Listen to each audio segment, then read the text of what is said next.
يلا نبدأ التغيير.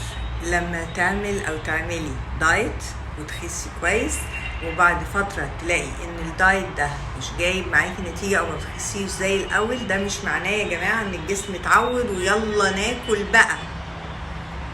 ده معناه انه احنا احتياجاتنا دلوقتي او الدايت اللي عاملينه ده كان مناسب لوزن مثلا 110 او لوزن 90 كيلو، ما بقاش مناسب لوزن 80 او 70. فهنقلل اكل او ده اللي انا بفضله نزود اكتيفيتيز، يعني نزود رياضة، نزود مشي، نزود حركة، نزود تنطيط، نعمل اي اكتيفيتيز بحيث انه اخرج من جسمي او احتياجات جسمي تكون اكتر من كمية الاكل اللي انا بدخلها. تمام؟